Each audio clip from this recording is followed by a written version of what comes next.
نحمده ونصلي ونسلم على رسوله الكريم وعلى آله وأصحابه أجمعين اما بعد فاعوذ باللہ من الشیطان الرجیم بسم اللہ الرحمن الرحیم۔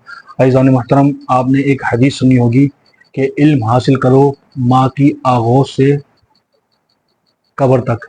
یہ آپ نے سنی ہوگی نا حدیث، حالانکہ یہ حدیث نہیں ہے، یہ میں آپ کو بتا دوں، یہ کسی بزرگ کا قول ہے۔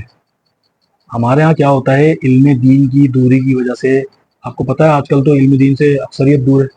ہماری مسلمانوں کی جو میجورٹی ہے وہ علم دین سے بالکل دور ہے۔ دنیاوی تعلیم میں تو لاکھوں کروڑوں روپے ہم خرچہ کر رہے ہیں، لیکن دین حاصل کرنے کے لیے ہمارے پاس کوئی ذہن نہیں ہے۔ اور پھر ہمارے سامنے حالات بھی آپ کے سامنے کیا حالات ہو گئے ہیں آج کل، کیونکہ دین سے دوری اختیار کی گئی تو حالات تو پھر وہی ملیں گے نا آپ کو۔ جب دین کے قریب جائیں گے تو برکتیں آئیں گی، نعمتیں آئیں گی، رحمتیں آئیں گی، اللہ رحمت کی نظر فرمائے گا۔ بہرحال علم حاصل کرو ماں کی آغوش سے قبر تک، یعنی ماں کی گود سے لے کے قبر کی آغوش تک علم حاصل کرو۔ یہ حدیث نہیں ہے، یہ کسی بزرگ کا قول ہے۔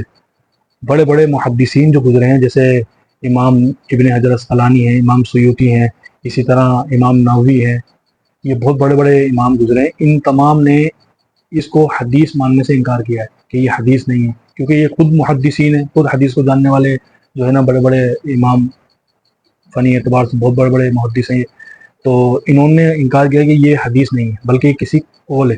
ہاں، جہاں تک اس کی الفاظوں کی بات ہے تو الفاظ تو بالکل صحیح ہے کہ آپ علم حاصل کرو کہ چاہے کہیں جتنی بھی عمر ہو جائے آپ کی، یعنی علم دین حاصل کرنے میں عمر کی کوئی قید نہیں ہے، کسی بھی عمر میں آپ علم دین حاصل کر سکتے ہیں۔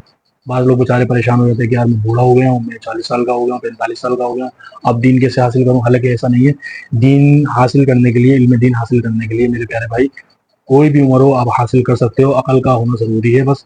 اگر آپ کی عقل 70 سال تک بھی ہے تو صحیح سلامت ہے، بالکل آپ صحیح بولتے ہیں، صحیح چلتے پھرتے ہیں، تو آپ علم حاصل کر سکتے ہیں۔ تو میری مانے ہے کہ آپ علم دین کی طرف متوجہ ہوں، لیکن دنیاوی تعلیم نا، میری بات یاد رکھیے گا، دنیاوی تعلیم پیسہ کمانے کی حد تک تو بہتر ہے، اس کے علاوہ دنیاوی تعلیم کا کوئی بینیفٹ نہیں ہے، کوئی فائدہ نہیں ہے، لیکن دین کا فائدہ ہی فائدہ ہے، دنیا میں بھی آخرت میں بھی انشاءاللہ تعالی۔ اللہ تعالی ہمیں دین کی دولت سے مالا مال فرمائے اور علم دین سے ہمیں منور فرمائے اور ہمیں علم دین حاصل کرنے کی توفیق عطا فرمائے۔ وآخر دعوانا الحمدللہ رب العالمین۔